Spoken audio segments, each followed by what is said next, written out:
اما بعد فاعوذ باللہ من الشیطان الرجیم بسم اللہ الرحمن الرحیم قلنا یا نار کونی بردا وسلاما علی ابراہیم صدق اللہ العظیم۔ آج ہم انشاءاللہ ابراہیم علیہ السلام کے اس حال کے بارے میں سنیں گے جب آپ آگ میں ڈالے گئے، اور اس سے پہلے آپ نے مشرکین کے بتوں کو کس طرح پاش کیا۔ ابراہیم علیہ السلام کے حالات ہمیں قرآن مجید فرقان حمید میں بکثرت ملتے ہیں، اور کل انشاءاللہ پھر ہم سلیمان علیہ السلام کے واقعے کی طرف آئیں گے جو آج ہم نے تراویح میں سنا بھی۔ اللہ تبارک و تعالی حضرت ابراہیم علیہ السلام سے متعلق ارشاد فرماتا ہے وَتَاللَّهِ لَأَكِيدَنَّ أَصْنَامَكُمْ بَعْدَ أَن تُوَلُّوا مُدْبِرِينَ، اور مجھے اللہ کی قسم ہے میں تمہارے بتوں کا برا چاہوں گا اس کے کہ تم پھر جاؤ، پیٹ پھیر لو۔ تو ان سب کو چورا چورا کر دیا مگر ایک کو جو ان سب میں بڑا تھا کہ شاید وہ اس سے کچھ پوچھیں۔ تو وہ بولے کہ ہمارے خداؤں کا یہ کس نے حال کیا ہے؟ تو ان میں سے کسی نے کہا کہ ایک نوجوان ہے جس کا نام ابراہیم ہے، اسے ہم نے سنا ہے برا کہتے ہوئے۔ تو انہوں نے کہا، بولے کہ تو اسے لوگوں کے سامنے لاؤ، شاید وہ گواہی دے۔ قالوا اانت فعلت هذا بآلهتنا یا ابراہیم، بولے ابراہیم کیا تم نے ہمارے خداؤں کے ساتھ یہ کام کیا ہے؟ تو ابراہیم علیہ السلام نے حجت قائم کرنے کے لیے ان سے کہا بلکہ ان کے بڑے نے کیا ہوگا، تو اس سے سوال کرو، اس سے پوچھو اگر وہ بولتے ہیں تو وہ اپنے جی میں پلٹے رسوا ہو کر اور بولے کہ بے شک تمہیں ستمگار ہو، پھر اپنے سروں کے بل اوندھے ہو گئے کہ تمہیں خوب معلوم ہے کہ یہ بولتے نہیں ہیں۔ کہا ابراہیم علیہ السلام نے ان سے کہا کہ تو کیا اللہ کے سوا ایسوں کو پوچھتے ہو جو تمہیں نہ نفع دے نہ نقصان؟ تف ہے تم پر اف لکما ولما تعبدون من دون اللہ، تف ہے تم پر کہ تم پر اور ان بتوں پر بھی تف ہے جن کو تم اللہ کے سوا پوچھتے ہو، کیا تم عقل نہیں رکھتے؟ اب انہوں نے کہا کہ قالوا حرقوہ، بس اب بولے کہ ان کو جو ہے آگ میں جلا دو، اگر تم اپنے خداؤں کے ساتھ کچھ اچھا کام کر سکتے ہو، اپنے خداؤں کی مدد کر سکتے ہو تو ان کو آگ میں جلا دو۔ قلنا یا نار کونی بردا وسلاما علی ابراہیم، ہم نے فرمایا اے آگ ہو جا ٹھنڈی سلامتی کے ساتھ ابراہیم علیہ السلام پر، اور انہوں نے اس کا برا چاہا تو ہم نے انہیں سب سے بڑھ کر زیاں کار کر دیا۔ تو یہ ابراہیم علیہ السلام کا تفصیل سے اللہ رب العزت نے ذکر فرمایا۔ ابراہیم علیہ السلام نے اپنی قوم کو کئی طریقوں سے سمجھایا۔ اس سے پہلے بھی ہم نے درس میں سنا تھا کہ آپ نے جب ستاروں کو دیکھا تو کہا کہ یہ میرے رب ہو سکتے ہیں، جب وہ ڈوب گئے تو کہا کہ یہ تو میرے رب نہیں ہو سکتے۔ چاند کو دیکھ کر آپ نے ان کو سامنے حجت قائم کی، اسی طرح سورج کو دیکھ کر حجت قائم کی۔ اب یہاں پر آپ نے ایک حجت قائم کی اور اپنی قوم کو سمجھانے کے لیے، اور پھر آپ دیکھیں کہ جو اللہ تبارک و تعالیٰ پر توکل کرتا ہے تو وہ چاہے اکیلا ہو پوری ریاست سے ٹکرا جاتا ہے، اس کو اپنے انجام کی فکر نہیں ہوتی۔ ابراہیم علیہ السلام اکیلے تھے اور کوئی ان کے ساتھ نہیں تھا، اور پوری قوم ہے اور ساری کی ساری قوم جو ہے بت پرستی پہ۔ ابراہیم علیہ السلام نے دیکھا کہ اب وہ دن آنے والا ہے، عید کا دن، جو یہ لوگ کھیل کود میں گزارتے ہیں، جنگل میں جاتے ہیں، تفریح کرتے ہیں، سارے جو ہے میلہ کرتے ہیں اور پھر آ کے اپنے بتوں کی عبادت کرتے ہیں۔ تو ابراہیم علیہ السلام سے ان لوگوں نے کہا کہ ہمارے ساتھ چلو۔ آپ کچھ دور گئے، پھر آپ نے کہا کہ میری طبیعت صحیح نہیں، آپ واپس آ گئے، اور پھر اس کے بعد آپ نے آ کر ان کے بت خانے میں گئے، ایک کلاڑا لیا اور سارے بتوں کو توڑ دیا، کسی گردن کاٹ دی، کسی کا ہاتھ کاٹ دیا، کسی کا پیر کاٹ دیا، اور جو سب سے بڑا بت تھا اس کے کندھے پہ کلاڑا لٹکا دیا۔ جب وہ لوگ آئے انہوں نے دیکھا، جیسے قرآن میں آپ نے سنا، ان لوگوں نے پوچھا کہ کس نے کیا؟ تو کچھ لوگوں نے کہا کہ بھائی ابراہیم ایک نوجوان ہے، وہی ہمارے بتوں کو برا کہتا ہے، آپ کو بلایا گیا۔ تو آپ نے فرمایا کہ تم مجھ سے کیا پوچھتے ہو، یہ سب سے بڑا اسی کے کندھے پہ کلاڑی ہے، اس سے پوچھو، اسی نے سب کو مارا ہوگا۔ اب ایک حجت قائم کرنے کے لیے آپ نے ایسی زبردست دلیل دی کہ اگر عقل ہوتی تو وہ سمجھ جاتے۔ تو انہوں نے کہا کہ ابراہیم تم کیسی باتیں کرتے ہو، یہ تو بول نہیں سکتے۔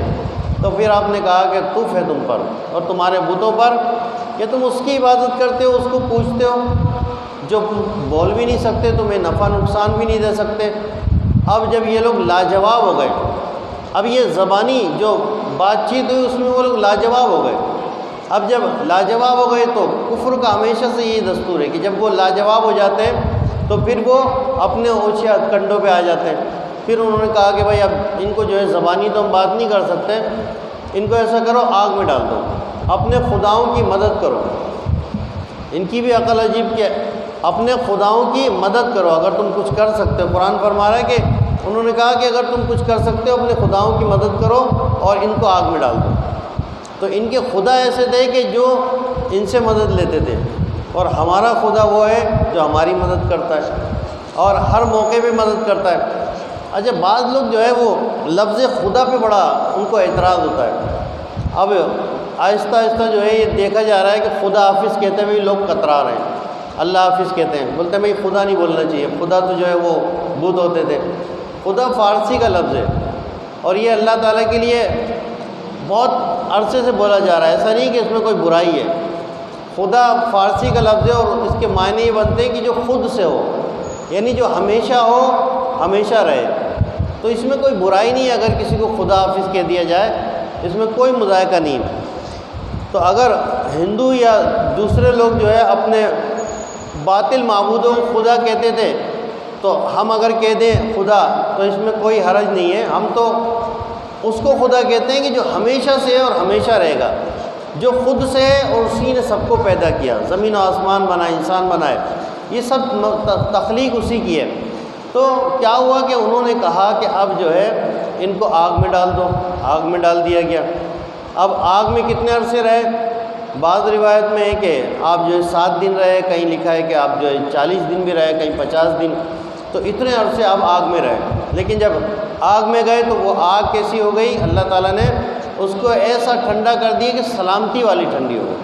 اب وہ آگ جو ہے ان کے لیے باغ بن گئی، گل و گلزار ہو گئی۔ آپ دیکھیں ابراہیم علیہ السلام نے اللہ رب العزت پر توکل کیا، آگ میں کود گئے، انہیں کسی انجام کی پرواہ نہیں تھی کہ جل جاؤں گا یا کچھ ہوگا، انہیں اللہ تبارک و تعالیٰ پر بھروسہ تھا۔ اب تمام مخلوق جو ہے، درندے، چرند، پرند اور فرشتے، وہ سب اللہ تعالیٰ کی بارگاہ میں رو رہے ہیں، گڑ گڑا رہے ہیں کہ یا الہی تیرا خلیل آگ میں جا رہا ہے، تو اس کو ہمیں حکم دے کہ ہم ان کی مدد کریں۔ تو اللہ تعالیٰ نے فرمایا کہ اگر وہ تم سے مدد لیتے ہیں تو کرو ان کی مدد۔ اب ہوا کے فرشتے آ گئے، پہاڑوں کے فرشتے آ گئے، سب فرشتے بارش برسانے کے لیے آ گئے کہ بھائی آپ حکم کریں تو بارش برسا دیں۔ تو ابراہیم علیہ السلام نے، جبریل امین بھی اس وقت حاضر خدمت ہوئے کہ آپ بتائیے کہ میں وہ مقام رکھتا ہوں، میں اس مقام تک جا سکتا ہوں جہاں تک کوئی نہیں جا سکتا، آپ مجھے بتائیں، میں آپ کے رب سے جا کے جو ہے آپ کی درخواست کر دوں گا۔ تو آپ نے فرمایا کہ نہیں، میرا رب میرے حال سے واقف ہے، وہ مجھے جانتا ہے اور وہ مجھے جس حال میں رکھے گا میں اس حال میں خوش ہوں۔ آپ نے ان سے مدد نہیں لی۔ اب یہاں پر جو ہے ایک نقطہ آپ کو میں بتاؤں کہ بعض لوگ جو ہے جن کے پیٹ میں توحید کی یہ ایک مروڑ اٹھتا ہے توحید کا، وہ ہر موقع پہ ہر واقعہ سنتے ہیں، قرآن کی آیت سنتے ہیں، تو قرآن پڑھنے والے بھی 2 طرح کے لوگ ہوتے ہیں۔ آپ اس میں غور کیجیے گا، قرآن پڑھنے والے 2 طرح کے لوگ ہوتے ہیں۔ ایک وہ ہوتے ہیں جو بالکل اپنے دل کو سادہ کاغذ بنا کے پڑھتے ہیں اور جو عقیدہ وہاں سے ملتا ہے اس کو اپنے دل پہ لکھ لیتے ہیں، یعنی قرآن سے عقیدہ لیتے ہیں۔ ایک وہ ہوتے ہیں جو پہلے سے عقیدہ بنا لیتے ہیں پھر قرآن پڑھتے ہیں، پھر جب وہ پڑھتے ہیں تو وہ اپنے عقیدے کے حساب سے آیتیں تلاش کرتے ہیں۔ تو یہ لوگ جو ہے وہ لوگ ہیں جنہیں قرآن میں فرمایا یضل بہ کثیرا ویہدی بہ کثیرا، یہ یضل بہ کثیرا کے زمرے میں آتے ہیں کہ بہت سے لوگ ہیں جو قرآن پڑھ کے گمراہ ہو جاتے ہیں اور بہت سے لوگ ہدایت پا جاتے ہیں۔ تو گمراہ وہی ہوتے ہیں جو فاسقین ہوتے ہیں۔ تو جو عقیدہ بنا کر قرآن پڑھے گا نا، کہ اس کا اپنا عقیدہ بنا لیا کہ اللہ کہ نبیوں ولیوں سے مدد نہیں مانگو، تو اب وہ جہاں بھی پڑھ رہا ہے بتوں کی آیتیں بھی پڑھ رہا ہے، تو وہ بھی جو ہے یہی کہہ رہا ہے کہ نہیں دیکھو اللہ نے منع کیا۔ کس کے لیے منع کیا؟ یہ نہیں دیکھ رہا کہ وہاں تو جو ہے یہ کہا جا رہا ہے کہ یہ بت تمہارے جو ہے کسی کام کے نہیں ہیں، اور تم کہہ رہے ہو کہ یہ اللہ کے ولی کسی کام کے نہیں ہیں، نعوذ باللہ۔ تم کہاں بتوں کی آیتیں جو اللہ کے ولیوں بھی چسپاں کر رہے ہو؟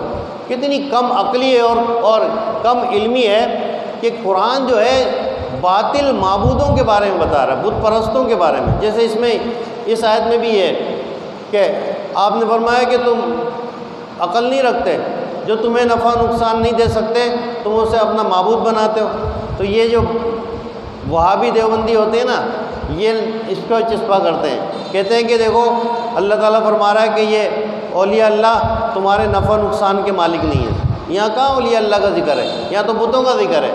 تو یہ خیانت ہے، قرآن میں بھی خیانت کرتے ہیں۔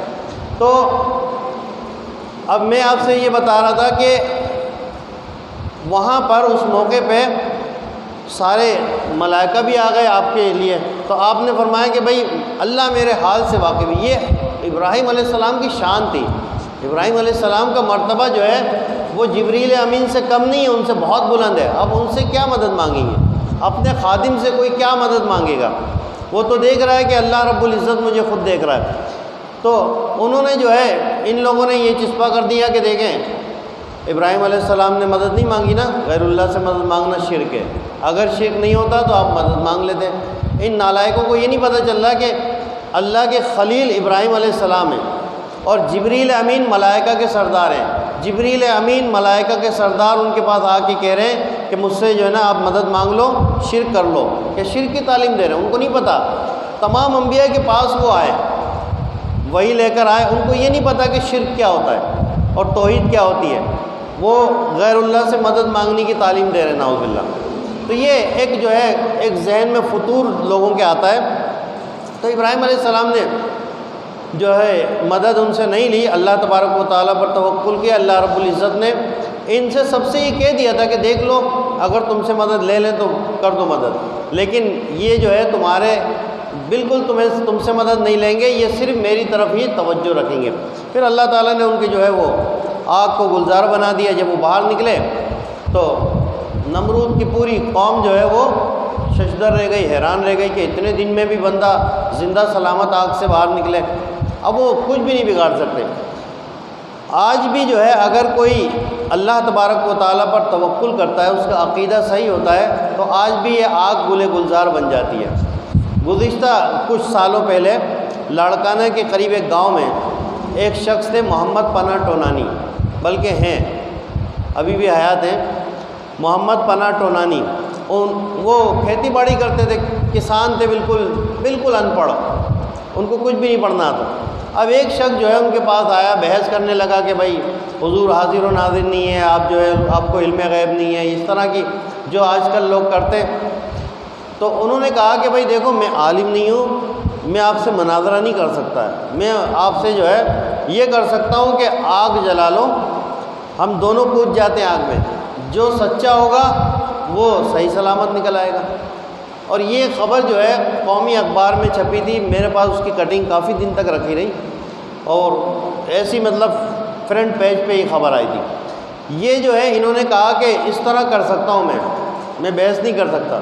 تو وہ شخص تیار ہو گیا، اچھا سارے گاؤں کے لوگ، آس پاس کے اطراف کے لوگ جمع ہو گئے، ایک بہت بڑا سا بھوسا، اس کے اندر آگ لگائی گئی۔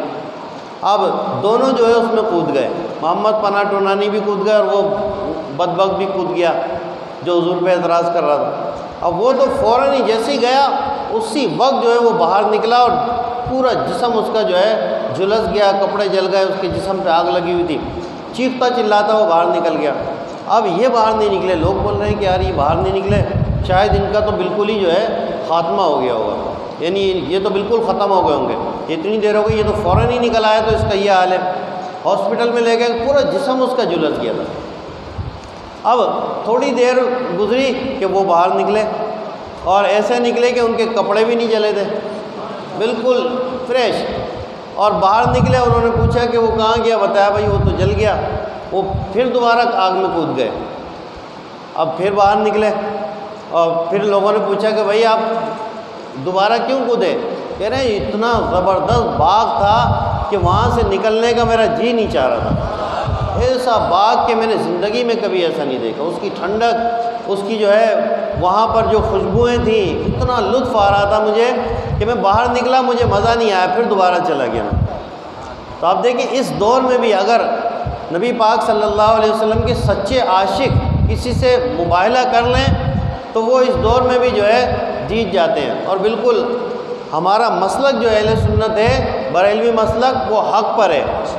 آج کے اس بہت ہی گیا گزرا دور ہے، بہت ہی گیا گزرا دور ہے، لیکن اس دور میں بھی جو ہے آگ عاشقان رسول کو نہیں جلاتی، آگ آج بھی جو ہے اللہ کے حکم سے باغ بن جاتی ہے۔ اپنا عقیدہ پختہ رکھیں اور اپنے مسلک پہ قائم رہیں، اپنے علماء سے جو ہے رابطے میں رہیں، ادھر ادھر نہ جائیں۔ انشاءاللہ جب ہم مریں گے تو اللہ کی رحمت سے امید ہے کہ سرکار دو عالم صلی اللہ علیہ وسلم کی نظر کرم سے ایمان کے ساتھ بھی جائیں گے، اور انجام بھی ہمارا اچھا ہوگا، اور آخرت بھی انشاءاللہ اچھی ہوگی۔ اللہ رب العزت ہم سب کو عمل کی توفیق عطا فرمائے۔